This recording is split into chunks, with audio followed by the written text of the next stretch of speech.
praegu on kõik valmis, peakohtunik täna Tanel Üprus, tal on vile suus, nüüd see vilega kõlab ja pani FC Flora palli mängu, äärtel siis Üprus nurgalöök, Markus Poom seda andmas, mäletame, et Zappinen esimeses mängus lõi nurgalöögist ära, tuleb ka sinna väravette, latis käib pall, ei saa siit Alamaa. Ei saanud sealt esimest senderdust, aga nüüd on löögikoht, Zappinenil tuleb löök, Sepik blokeerib, väga ohtlik olukord ja nüüd Sepik saab palli karistusalast minema ka palli taga, võib sealt tulla ka otse peale löök, võib tulla senderdus, välja läheb otse löögi peale, oi milline värav! Henri Välja 15. minutil 1-1. Kui eelmises voorus Aleksander Iljin lõi vaat, et kuu võib-olla isegi hooaja ilusama värava ära, siis Henri Välja arvas, et oodake, rahupoisid. Tema jalg on kuum ja seda jalga ta tahab siin sel hooajal näidata ja Henri Väljalt suurepärane karistuslöök, superlöök. On saanud Flora positsiooni rünnakut ehitada, tuleb sinna sööt ka ja päris hästi saab Alamaa.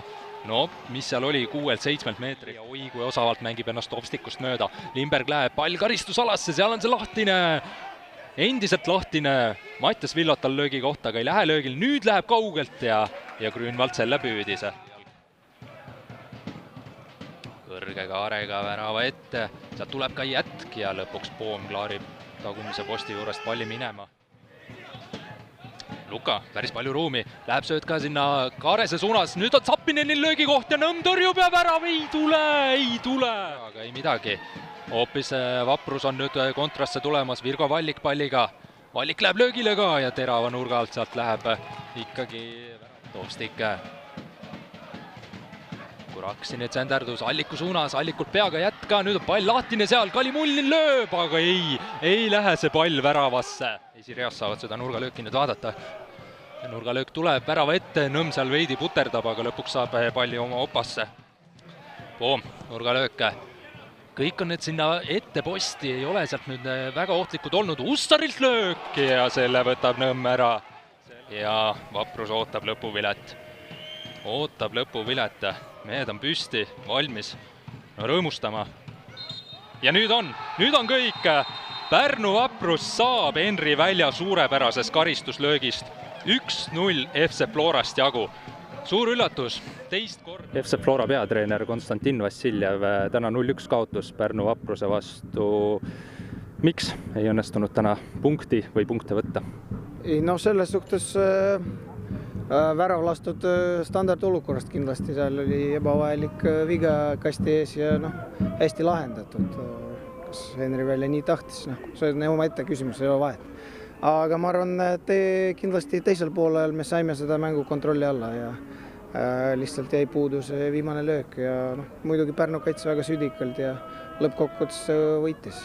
Kindlasti kui me mängiks 90 minutit sellises tempos, nagu me mängisime teisel poolel, võinuks see tulemus olla parem. See mängupilt, mida te täna näitasite, jäid sa sellega rahule? Su jutust loen välja, et teisel poolel jäid rahule, aga lihtsalt ei õnnestunud väravat lüüa. Ma arvan, see teine poolaeg oli juba enam-vähem see stsenaarium oli kirjutatud peale esimest, et me olime kaotusseis ja me pidime natuke rohkem riski võtma ja selles suhtes nii see oli. Me leidsime need õiged kohad, kust lüüa, aga lihtsalt pall ei läinud. Meie sooritus ei olnud võib-olla kõige parem, aga muidu kindlasti on arenguruumi on palju. Kui palju su plaani sassi ajas see, et Nikita Mihhailov mängupäeval haigestus? Sellist hästi juhtuvad, et sellest ei pea mingi draamat tegema. Et selles suhtes me olime valmis, meil on mängijad need, kes on, nad tulid väljakule ja täna õnnestus nii. 2 mängu on nüüd mängitud sinu käel Floral. Võitu veel kätte ei ole saanud, kas see teeb sind veidi murelikuks ka? Iseenesest ei tee, kindlasti tahaks võita, aga pigem on palju rohkem erinevaid asju peale tulemust. Mis need asjad on, millele te praegu kõige rohkem? Kindlasti meie mäng igas elemendis vajab arengut ja sellega me tegeleme. Suures plaanis sul on ikkagi väga noor võistkond, olete temaga nüüd mitu kuud tööd teinud, on see selline võistkond, sa näed potentsiaali, et mängida Premium-liigas kõrgetele kohtadele? Ma arvan, potentsiaali ikka on. Küsimus on selles, kuidas me seda suudame realiseerida. Aga muidugi jah, algus on nagu on. oli oodata, et tuleb raske. Ma arvan, nendest 2 mängust saime aru, et aga jalutades me kedagi siin üle ei mängi ja peame lihtsalt sel aastal selleks valmis olema, et võidelda algusest lõpuni. Olgu, aitäh ja palju jõudu! Tuleb meie juurde ka tänase mängu kangelane, Pärnu Vapruse väravautor Henri Välja. Henri, palju õnne! Millised need emotsioonid pärast sellist kohtumist on? Oi, need on need emotsioonid, mille pärast me seda mängu mängime, et algus ei ole meil kerge olnud, et rasked mängud ka siin, esimene Kaljuga, nüüd Flora, järgmine Levaga. See, et me siit täna selle võidu ja õnnestumise kätte saime, see oli nagu väga tähtis tiimile, et jah. No Konstantin Vassiljev pakkus natukene, et võib-olla sa päris nii ei tahtnud seda lüüa, kas tahtsid? No nagu ristnurk on alati vaba, siis jah, sinna ma suunasin ja sellepärast ma need karistuslööke annan ka. Kui palju sa treeningutel mõtled, et sellisest kohast otse peale lüüa ja täpselt ristnurka? Ma nagu ei mäleta täpselt, kus kohast see oli. Tegelikult sealt nagu proovida ju võib alati 3 müüri pani väravat ka, et ta nagu ootas võib-olla sealt lööki ka, et õnnestus hästi. Mulle endale esimese hooga meenus Ronaldinho kuulus värav, äkki oli 98 või midagi sellist. See oli küll natukene kaugemalt, aga oled seda väravat näinud, veits meenutas endale ka või? Millal täpsemalt see oli? Äkki oli 98 või natukene varem? Ma ei olnud veel sündinud, nii et ma praegu ei tule silme ette. Aga suures plaanis see mäng ikkagi lõite selle värava ära, esimene poolaeg oli päris okei, aga teine poolaeg ikkagi kõva kannatamine.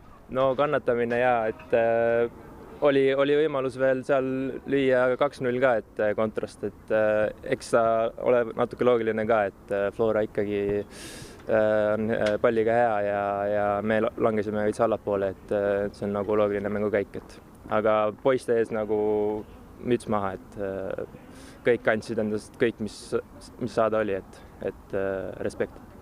Arvestades seda rasket graafikut, mida sa ka mainisid, siis see tänane mäng ja need tänased võidupunktid, need justkui, ma ei tahaks öelda, et need ei olnud sisse kirjutatud, aga need ikkagi väga-väga kõva boonus Pärnu võistkonna jaoks. Ja nagu ma ütlesin, et see algus on suht raske, et olnud ja siin nüüd tuleb Levadia, et peale seda nagu on see paus, siis tulevad nii-öelda meie mängud, et kus on nagu kindlasti või punkte vaja, aga et täna siit hooaja sees ikka neid mänge tuleb, kus need võidud ka nende tugevamate vastu tulevad, et nii on. Olgu, aitäh, palju üle!